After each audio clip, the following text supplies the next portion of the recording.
Hey, welcome to Starbound. I'm Daniel Pierce, and I'm going to be your narrator today. Nearly 500 supporters get early access to our stories. That's including Sunspire Academy and Frarian and Rimiki. If you would like to unlock early access and support our new episodes and series, tap join below and become a Starbound member today. Now, let's get into today's story.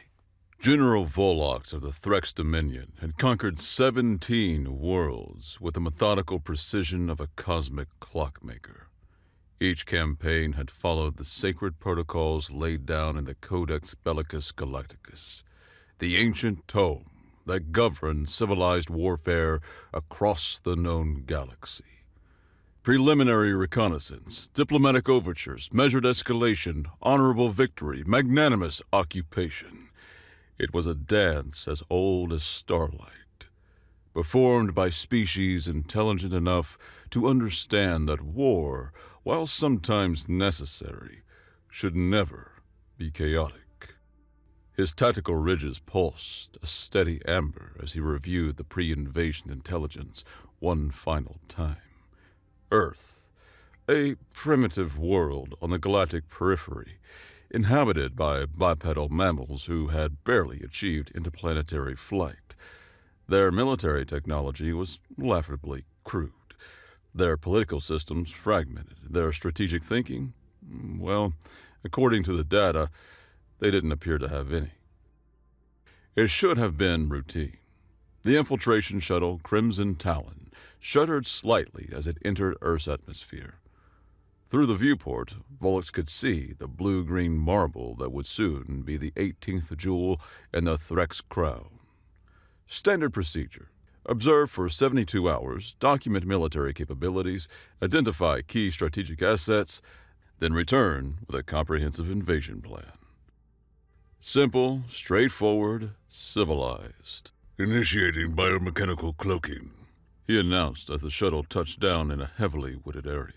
The system hummed to life, reshaping their natural forms into crude approximations of the local inhabitants. The process was always slightly uncomfortable, like wearing clothes made of living tissue that occasionally forgot which species it was supposed to be mimicking. Volox examined his new form in the reflection of the shuttle's hull, still nearly 7 feet tall, with shoulders that belonged on a siege engine, but the humans he had studied in the cultural database came in all sizes. Some of their warriors, the ones they called football players, were even larger. Remember, he addressed the team as they stepped onto alien soil for the first time. We are here to observe and catalog their military capabilities. Standard Phase 1 reconnaissance. Do not engage unless compromised. Do not reveal your true nature. And above all, do not let them know we are gathering intelligence for invasion. Zeke had taken the form of a tall, lean, humane female with short, dark hair and the kind of intense eyes that suggested she spent a lot of time looking through microscopes. Her disguise was nearly perfect, except for the way she moved. Too precisely, like a machine trying to remember how biological creatures were supposed to walk. Moldar appeared as a middle-aged human male with graying hair and the soft build of someone who spent more time with books than weapons. He had chosen wire-rimmed glasses as part of his disguise, claiming they made him look scholarly and non-threatening. The fact that his eyes occasionally glowed with faint bioelectric energy when he was thinking hard would hopefully go unnoticed. Grixon had opted for the appearance of a human in his early 30s, heavily muscled, but with the kind of casual demeanor that suggested his strength was natural rather than cultivated for warfare. It was a good disguise, except for his tendency to analyze every sound, movement, and shadow as potential threats. The peaceful species, Volox had learned, didn't constantly scan for ambush opportunities. They crested a small hill and beheld what their scans had identified as a military training facility. "Sweet, merciful void," Zeke whispered, her perfect human disguise momentarily slipping as her eyes flared electric blue.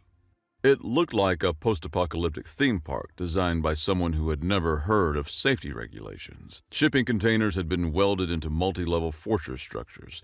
Abandoned cars were stacked into defensive barriers. What appeared to be sections of actual buildings, a gas station, a small house, even part of a school bus, had been arranged into a sprawling maze of cover and concealment.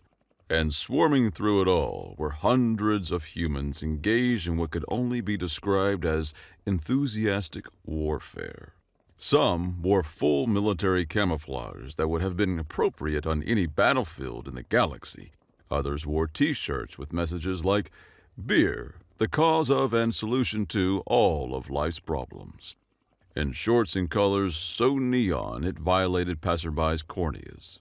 A few had opted for costumes that appeared to be inspired by ancient Earth movies. One human was dressed as what Moldar's database identified as a zombie, while another wore the distinctive black armor of some kind of space warrior. They were all shooting each other. "Sir," Moldar's voice carried the strange tone of someone whose worldview was being systematically demolished. "The database indicates that human military personnel maintain strict discipline during training exercises. Uniform appearance, coordinated movements, clear command structure." He gestured helplessly at the chaos below. "This appears to be..."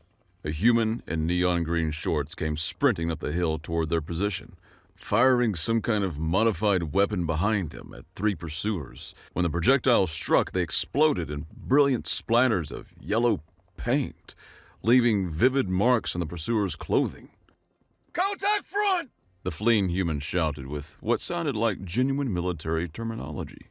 Then, without missing a beat, he added, "You only catch the Tennessee Tear today, boys!" The human dove behind a rusted truck that had been painted with flames and the words "Death Wagon," popped up for a quick burst of return fire, then shouted, "You'll never take me alive, you magnificent bastards!" Woohoo! Before launching himself over the hood in a maneuver that violated every principle of tactical movement Volux had ever learned. His pursuers cheered appreciatively even as they gunned him down in a crossfire of multicolored paint projectiles.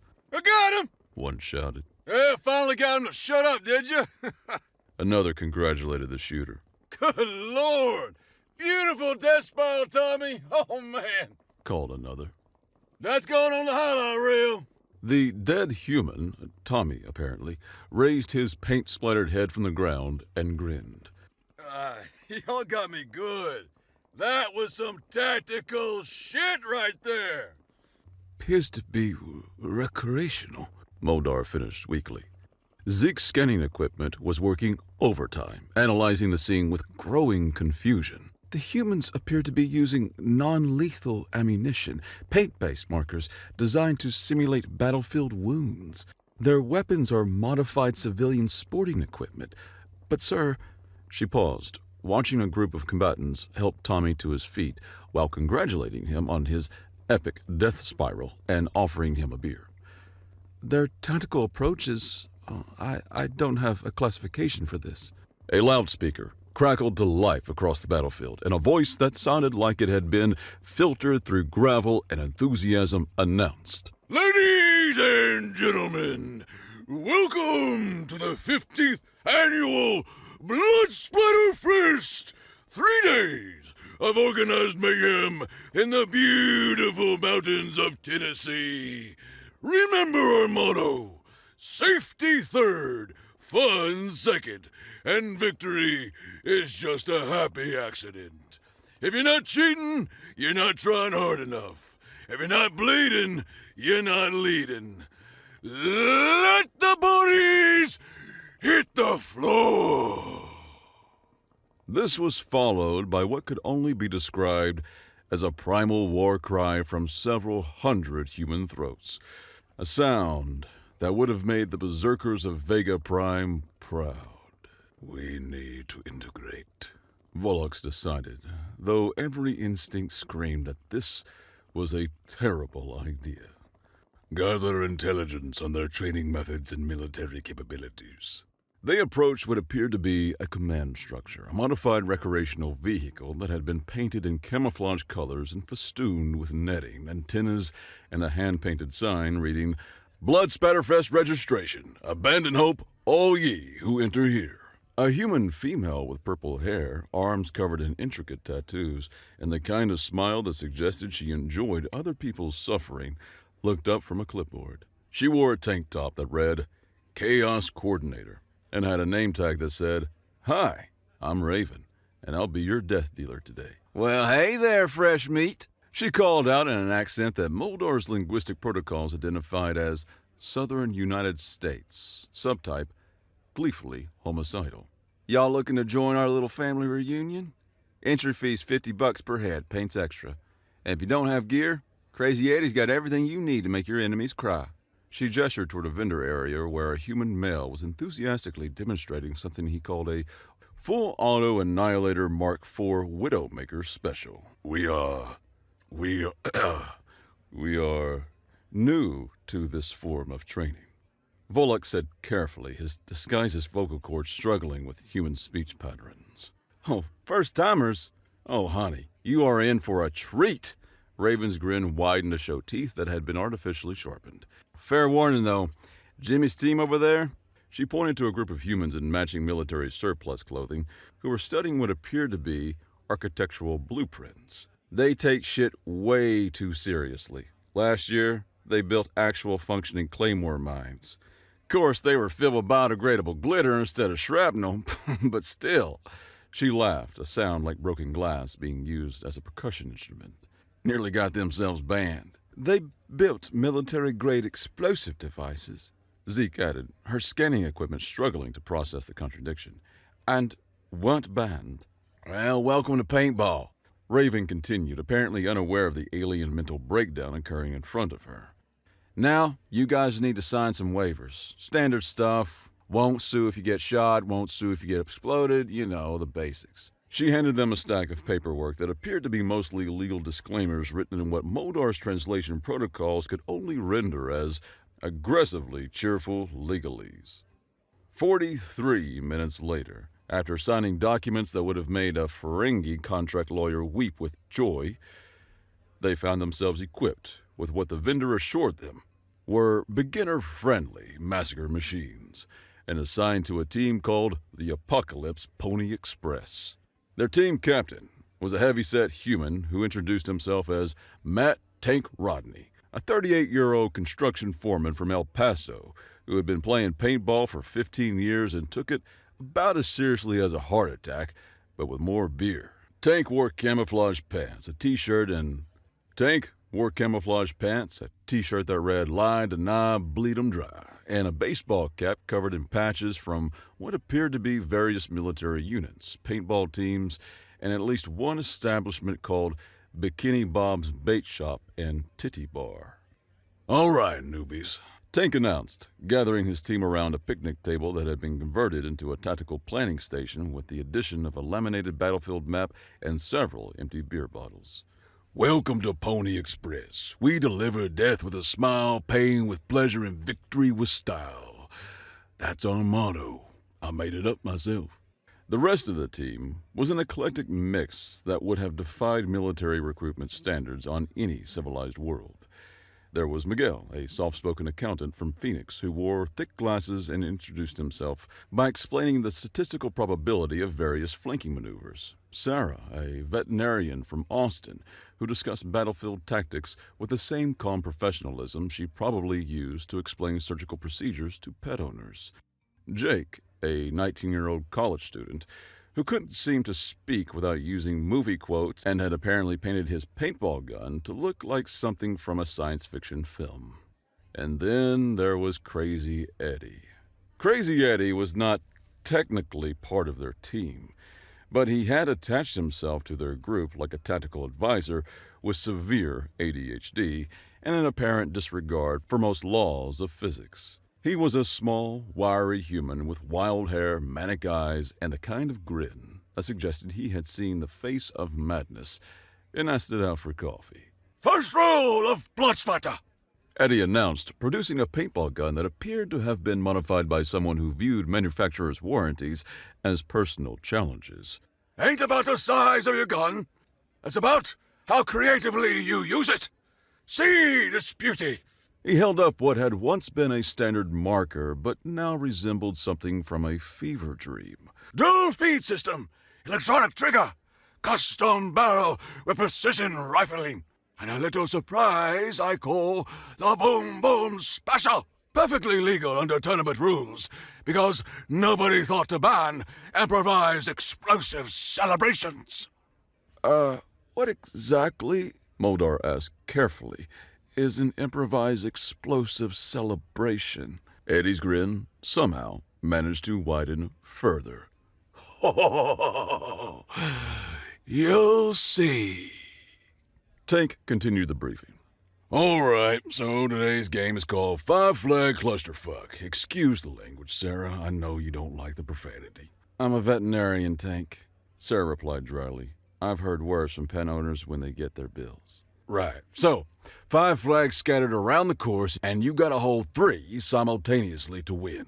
Also, there's a guy called the Reaper wandering around with a rocket launcher full of permanent paint, and if he tags you, you're out of the whole match. Questions? What are the rules of engagement? Moldar asked, falling back on standard military procedure. The entire team stared at him in silence. Tank's expression suggested he had just asked about the mating habits of unicorns. Rules? Tank finally asked. Brother, the only rule is don't actually kill anybody. Everything else, fair game. Psychological warfare, ambush tactics, bribery, seduction. If you swing that way, you know what I mean? Tank winked. But surely there are protocols for prisoner treatment, civilian protection, appropriate use of... Volux began. Look, big guy. Tank interrupted, his tone shifting to something that sounded almost paternal. I can see you're military, real military, but not weekend warrior bullshit. That's cool. We got respect for the uniform around here, but out here, we fight dirty because rules are for the real world.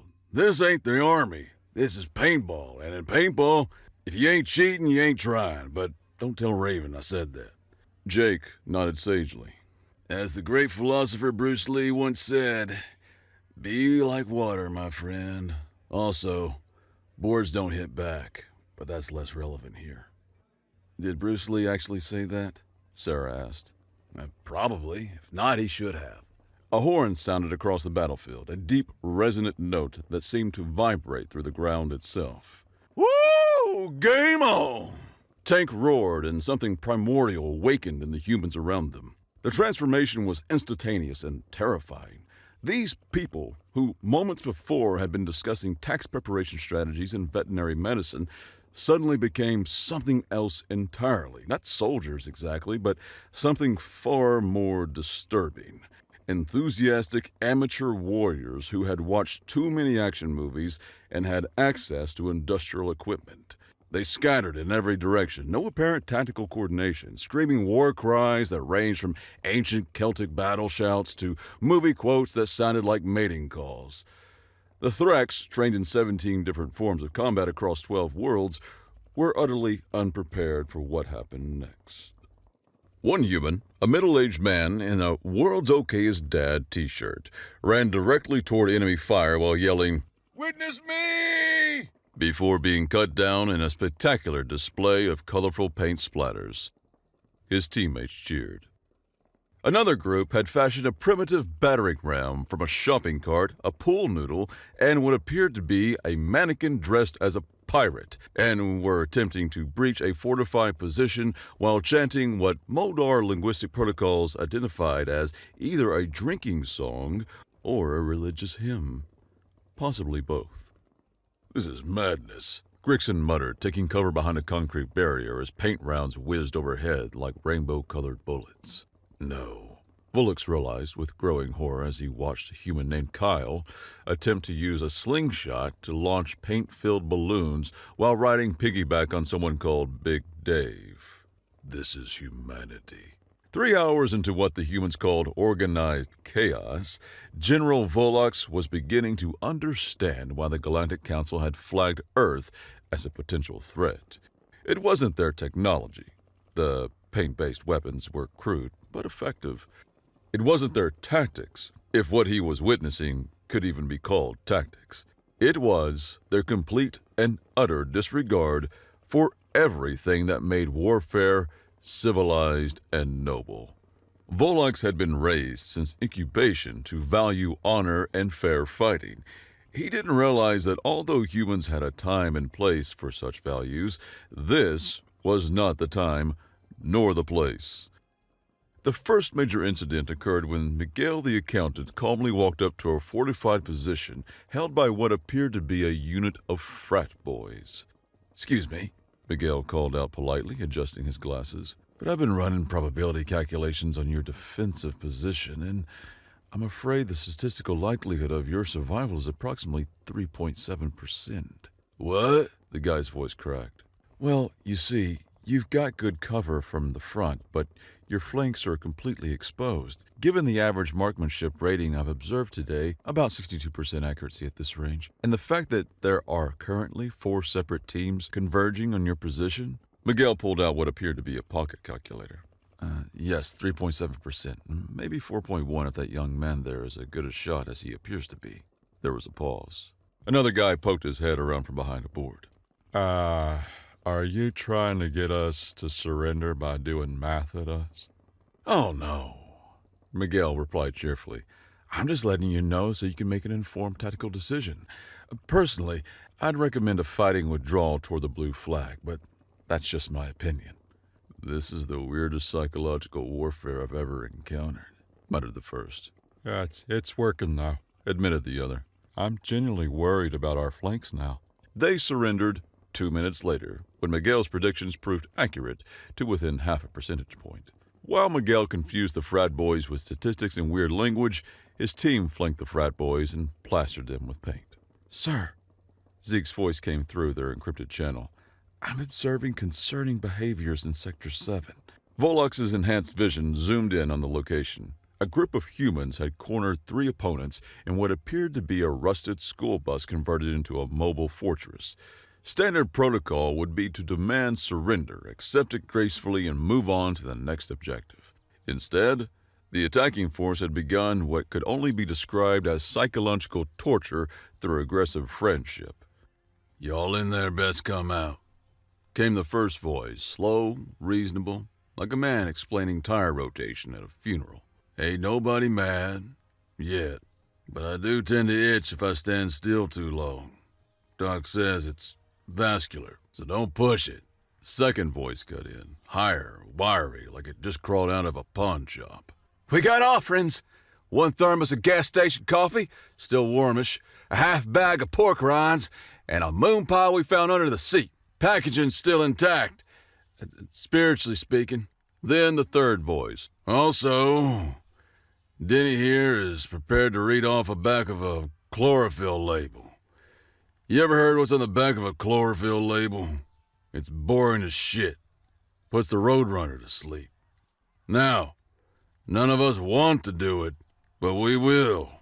So you might as well just come on out while dignity's still on the table."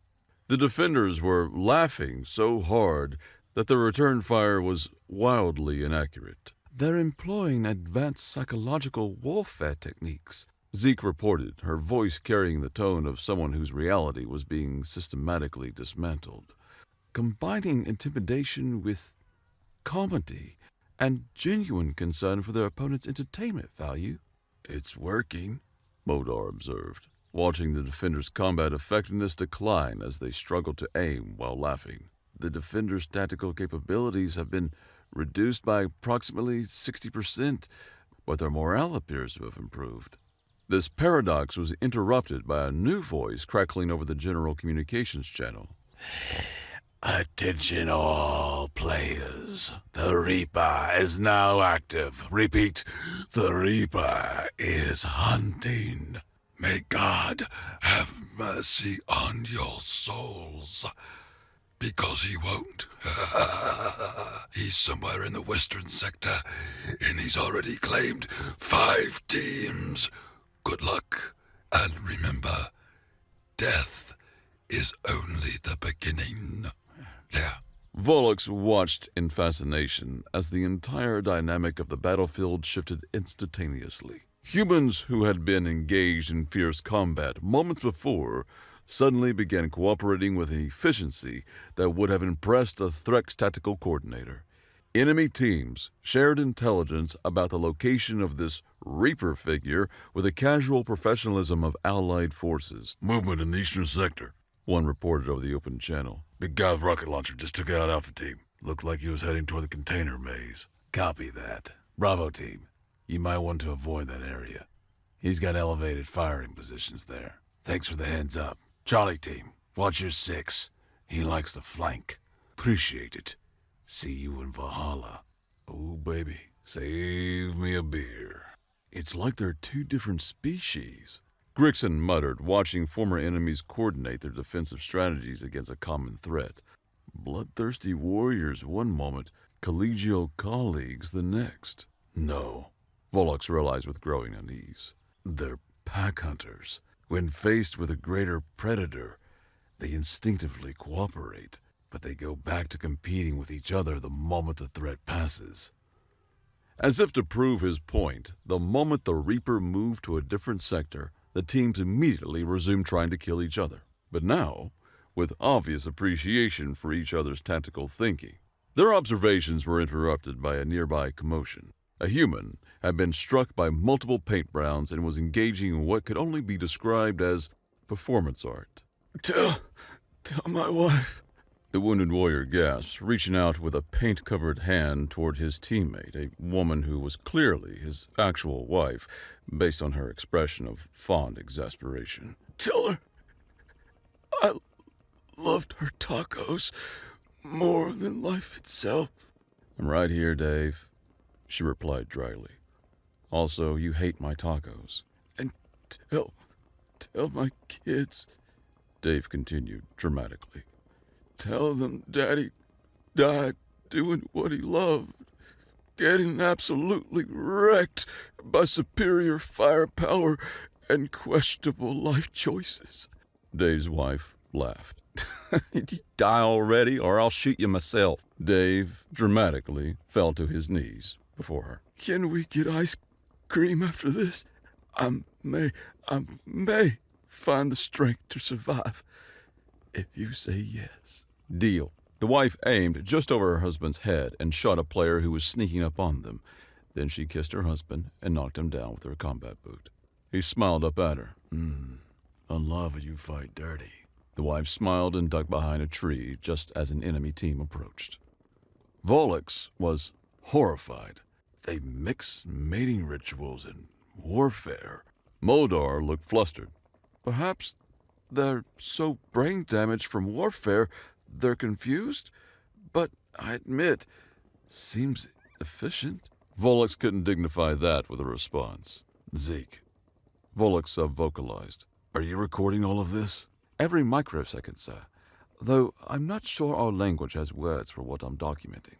Tactical analysis? Sir, Zeke paused, and for the first time in her 3 centuries of service, sounded genuinely confused. I don't know how to categorize this. They fight with the ferocity of berserkers, but maintain social bonds that would be envied by any pack species. They show mercy to defeated opponents while simultaneously planning elaborate revenge scenarios. They treat simulated life or death combat as recreational activity, while taking recreational activities as seriously as actual combat. They are brutal one moment and merciful the next. She paused again, then added, Sir, one of them just offered me a sandwich. We're technically enemies in this scenario, but she said I looked hungry and that turkey sandwiches transcend battlefield loyalties. Did you accept? It was a very good sandwich, sir. Their tactical discussion was interrupted by an explosion of neon orange paint that covered Volux's left side. According to the tournament rules, he was now wounded and operating at reduced capacity. Dude, nice hit! called the human responsible for the throw, a teenager who couldn't have been more than 16 Earth years old. That was like a perfect arc. Textbook grenade placement. You okay, big guy? This enemy combatant was now approaching to check on Vollux's well-being, apparently unconcerned that he had just wounded someone who stood nearly 7 feet tall and looked like he could bench press a small vehicle. I am functional, Vollux replied carefully. Cool. Hey, you're new, right? So how you liking blood splatter? Pretty intense for a first-timer? It is educational. Right on, man. Hey, you're taking the hit like a champ. Most people whine when they get tagged with the heavy stuff. The young human grinned. Oh, heads up. Jimmy's team has been camping the North Bridge for like an hour. They've got it locked down tight with some kind of crossfire setup, but if you circle around the creek bed, you could probably flank them. Just watch out for the mud. It's like quicksand and smells like something died in it. Why are you telling me this? Genuinely puzzled. Because it'll be more fun if you get past their ambush. Jimmy's been getting cocky lately. Needs to be taken down a peg. The human jogged away, presumably to continue attempting to eliminate Vollux's teammates. Modar came out of hiding from the opposite direction the human went. Sir? Modar's voice carried the strained quality of someone whose worldview was being systematically demolished and rebuilt in real time. I'm having difficulty parsing their behavioral patterns. This enemy combatant just provided tactical intelligence that could compromise his own ally's position. Perhaps it was misinformation designed to lead us into a trap. Vollux was beginning to suspect that humanity's greatest weapon wasn't their technology, their numbers, or even their apparent immunity to conventional psychological warfare. It was their complete and utter incomprehensibility. His contemplation was interrupted by the arrival of Tank. It was covered head to toe in paint of at least 6 different colors, but seemed to be in excellent spirits. He had acquired what appeared to be a trophy, a rubber chicken with First Blood written on it in permanent marker. Hey, big guy. How's your first taste of organized mayhem treating you? It is unlike anything in my military experience. Right? That's what keeps it interesting after 15 years. Hey, you want to see something really cool? Eddie and Sarah rigged up a paint mortar using a leaf blower, a traffic cone, and some kind of veterinary IV equipment. It's completely against the spirit of the rules, but technically legal since nobody thought to ban improvised medical artillery. Tank led them to where a group of humans had indeed constructed what appeared to be a functioning siege weapon from garden center supplies, automotive parts, and what Modar's scanning equipment identified as medical-grade tubing. Is that? Grixon stared at the contraption. Is that even remotely effective? Oh, hell yeah. Tank confirmed with obvious pride. Last year, someone built a functional armored vehicle out of a riding lawnmower, chicken wire, and pool noodles. Thing was practically unstoppable until Miguel calculated the exact trajectory needed to lob a paint grenade through the driver's slot. It was awesome. Dominated 3 matches before we made them register it as a vehicle instead of personal equipment. Crazy Eddie appeared beside the mortar, grinning like someone who had just discovered fire. Watch this! He announced to no one in particular, then loaded what appeared to be a paint-filled balloon the size of a basketball into the improvised launcher. The mortar fired with a satisfying whoop, launching its payload into a perfect arc across the battlefield. It landed among a group of enemy combatants with a wet splat that would have made actual artillery crews nod with professional appreciation. Beautiful! Tank cheered. That's gonna leave a mark. The targeted humans were applauding. Nice shot! One of them called out. What's the range on that thing? About 150 meters. Eddie called back. What made it demonstrate a gun? No, we're good. But seriously, great engineering. Thanks! I'll post the build instructions on the forum later. Sarah, the veterinarian, emerged from behind the mortar, wiping paint-stained hands on her shirt. The trajectory calculations are surprisingly similar to what I use for anesthesia delivery, she commented. Same principles of fluid dynamics and pressure differential. You applied veterinary medicine to artillery construction? Modar asked weakly. Education is education, Sarah replied with a shrug. I also use horse bandaging techniques to reinforce the pressure chamber. Works great. That evening, as the first day of combat operations wound down, Volux found himself in what the humans called the decompression zone, a designated area where combatants could remove their protective gear, consume alcoholic beverages, and engage in what appeared to be a combination of tactical debriefing and social bonding. Humans, who had been trying to kill each other mere hours before, were now sharing food, comparing battle stories, and offering constructive criticism on each other's techniques. It was like watching a professional military unit decompress after an operation, except everyone involved was voluntarily participating in what was fundamentally an elaborate game. First day observations. Volux murmured to his team as they found a relatively quiet corner of the area. Around them, humans were demonstrating tactical maneuvers, showing off weapon modifications, and engaging in what Moldar's linguistic protocols identified as friendly trash talk. Sir, Zeke began, then stopped. I'm not sure how to begin the analysis. Try, Volux encouraged. They've weaponized friendship, she said finally. They use cooperation as a competitive advantage, but they also compete cooperatively. They employ psychological warfare that actually improves their opponent's morale.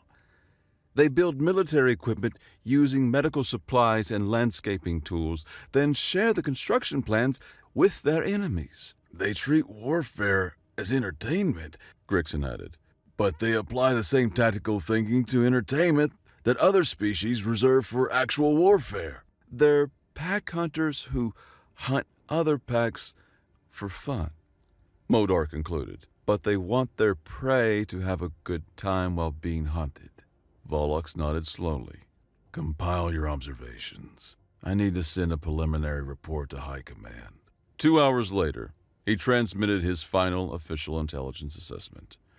Priority transmission from General Volux, Threx Dominion Strategic Command. To Threx High Command, Military Planning Division. Responding, Earth Reconnaissance, Day 1 Analysis.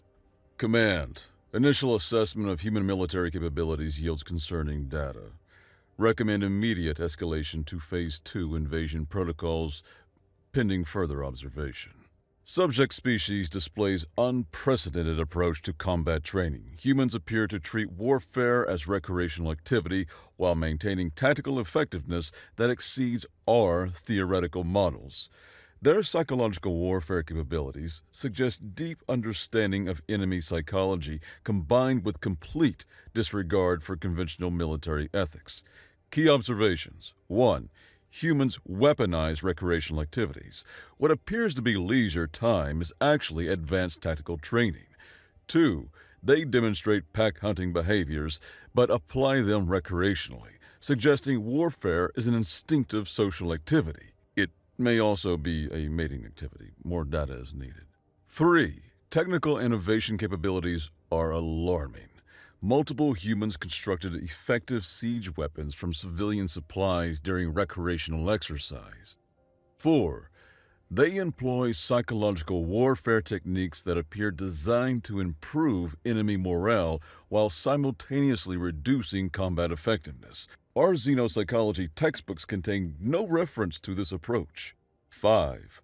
Social cohesion remains intact across enemy lines. Humans maintain cooperative relationships with opponents, suggesting potential resistance to standard occupation tactics. Recommend reevaluation of human technological threat assessment. A species that can construct functional artillery from veterinary supplies and garden equipment may pose greater technical challenges than initial scans suggested. We'll continue observation. Next phase involves monitoring their night operations. General Volux, Threx Dominion Strategic Command.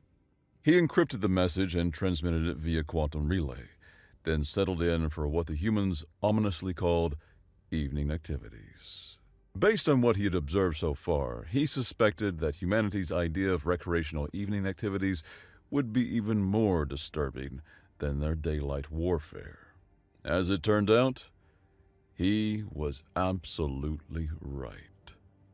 The humans had something called a campfire circle, which sounded innocuous until Volox realized it was actually a combination intelligence briefing, psychological warfare symposium, and competitive storytelling event. Humans gathered around actual open flames, a fire hazard that would have been banned on any civilized world, and took turns recounting their tactical experiences in increasingly embellished narratives. So there I was, A human named Rodriguez was saying, completely surrounded, down to my last paint pod, when I remembered something my drill sergeant told me in basic training. The story that followed involved improvised tactics, impossible angles, and what sounded like a religious experience involving a ricocheted paint round and divine intervention. But what truly disturbed Volox was that other humans were taking notes. They were treating recreational warfare stories as tactical manuals. He was beginning to understand why Earth had been flagged as a potential threat. These weren't just primitive beings playing war games. They were a species that had turned warfare into a form of social evolution.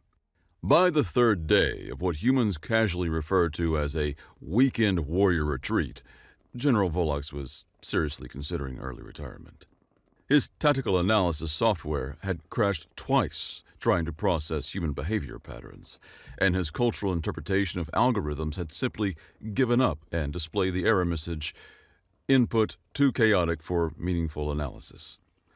The breaking point came during what organizers called the Sunday Sunrise Slaughter Special.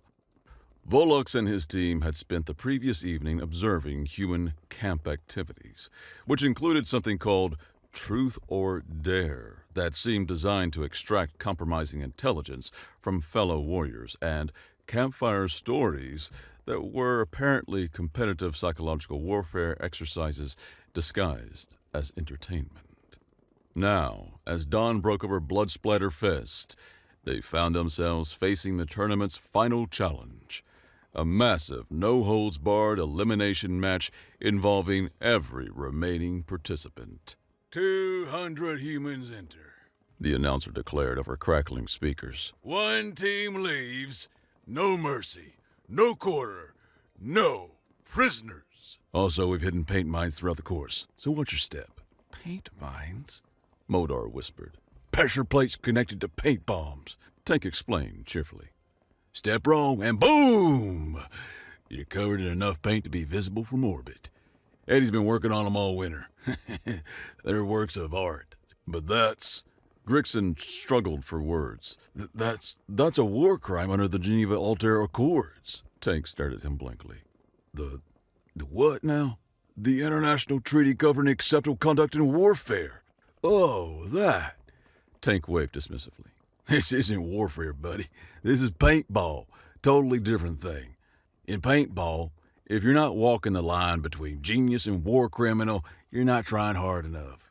The horn sounded, and hell broke loose. What followed could only be described as the most beautiful, terrible, magnificent clusterfuck that Volox had ever witnessed. Humans employed tactics that ranged from inspired to insane, often simultaneously. One team had constructed a functional trebuchet overnight and was launching paint-filled water balloons with medieval enthusiasm.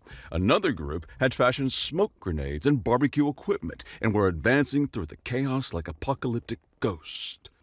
But it was the individual human performances that truly shattered Volox's understanding of warfare. There was the warrior they called JJ, who had somehow climbed to the top of a 40-foot radio tower and was providing sniper support with a paintball gun that had clearly been modified beyond all manufacturer specifications. He was picking off targets with precision that would have impressed the Threx marksman, all while hanging upside down and occasionally pausing to take selfies. There was the team that had coordinated their attack strategy through interpretive dance, moving across the battlefield in synchronized chaos that somehow resulted in devastating tactical effectiveness. And then there was the human who broke Volox's brain entirely. His name was Craig. He was a 43-year-old insurance adjuster from Des Moines with thinning hair, a slight beer gut, and what appeared to be last year's sneakers held together with duct tape. He should have been the least threatening combatant on the battlefield. Instead, he was systematically dismantling the most elite teams using nothing but a basic paintball marker, a pocket mirror, and what seemed to be supernatural tactical intuition. Watch this!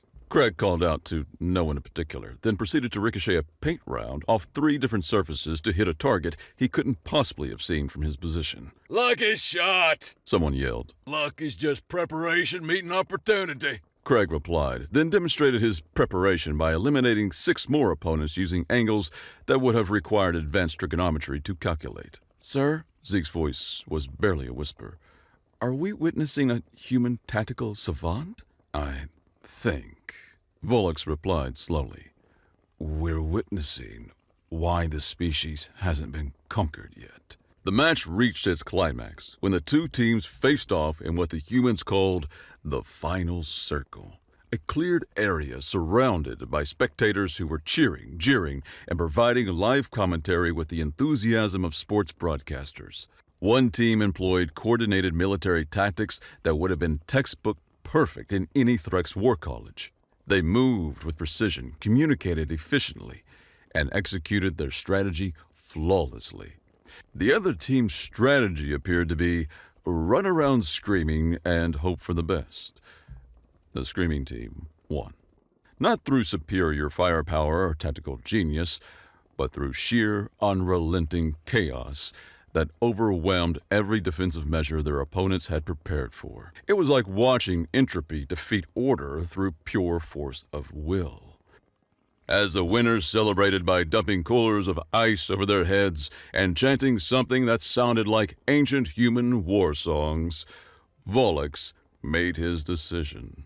Emergency extraction. He sub-vocalized to his team. Now. Sir? Grixon sounded confused. We haven't completed our intelligence gathering.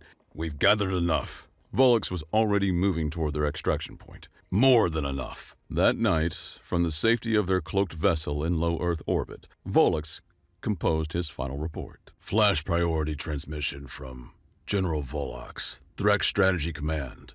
2. Threx High Command, Military Council. Responding. Earth Invasion Assessment. Urgent revision. Sirs, I am formally requesting immediate termination of all invasion planning for the planet designated Earth.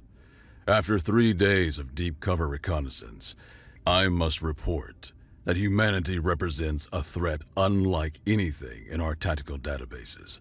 They are not a military threat in conventional terms. Their technology is primitive, their organization is minimal, and their strategic thinking appears to be non-existent. They are, however, psychologically immune to conventional warfare. Human beings treat combat as recreation. They find warfare entertaining. They have created elaborate social rituals around the concept of trying to kill each other, and they enjoy it so much that they pay money for the privilege. More disturbing, they are tactically unpredictable in ways that render our strategic models useless. They will sacrifice themselves for no strategic gain, then congratulate their killers on superior technique. They will provide tactical intelligence to their enemies because they think it will make the fight more interesting. They build siege weapons from gardening supplies and consider this normal behavior. Most concerning, their recreational warriors display tactical innovation and battlefield adaptability that exceeds our professional military standards. I witnessed a part-time accountant eliminate a 12-person squad using improvised angles and reflected projectiles. When asked about his technique, he said, and I quote, "I learn it from playing pool and watching Die Hard movies." Recommendation: reclassify Earth as threat level Omega. Do not engage. Do not contact. Do not approach. These beings do not fight to win. They fight because it is Tuesday. They do not fear death. They consider it a learning experience. They do not follow the rules of war because they do not believe war has rules. We cannot conquer a species that thinks conquest is a game. I am requesting immediate reassignment to desk duty, preferably somewhere far from Earth's solar system. Also, please send a therapy unit to meet us at the extraction point. My team is having difficulty processing what we have witnessed. General Volux, Threx Strategic Command. P.S. They invited us to next year's tournament. I told them we would consider it. I lied. Do not consider it. The response from Threx High Command came within hours. Message received and understood. Earth reclassified as Threat Level Omega. Unsuitable for contact. System quarantined indefinitely. Your request for early retirement approved. Therapy unit dispatched. Also, we're promoting you. Congratulations on preventing the first military disaster in Threx history. P.S. We're curious about these Die Hard movies. Are they tactical training materials? Volux looked down at Earth one last time as their ship prepared for quantum jump. Somewhere down there, humans were probably already planning next year's Blood Splatter Fest, completely unaware that they had just repelled an alien invasion through the simple expedient of being utterly, magnificently, chaotically themselves. Sir, Modor asked. any final observations? Volux thought about Craig, the insurance adjuster, about Tank and his philosophical approach to combat ethics, about humans who built artillery from gardening supplies and called it Tuesday. Yes, He said finally. if we're very lucky, they'll never figure out that the universe is supposed to be a rational place. The ship jumped to hyperspace, leaving Earth spinning peacefully in its orbit, blissfully unaware that it had just become the most feared planet in the galaxy. Months later, Vollux's memoir, I Fought the Humans and They Laughed, Became a bestseller across 17 star systems. The Galactic Council officially designated Earth's solar system as a no-travel zone, citing the species as psychologically hazardous to rational thought. And somewhere in Des Moines, Craig, the insurance adjuster, was planning his strategy for next year's tournament, completely unaware that he was now considered one of the most dangerous tactical minds in the galaxy. An insurance adjuster, indeed.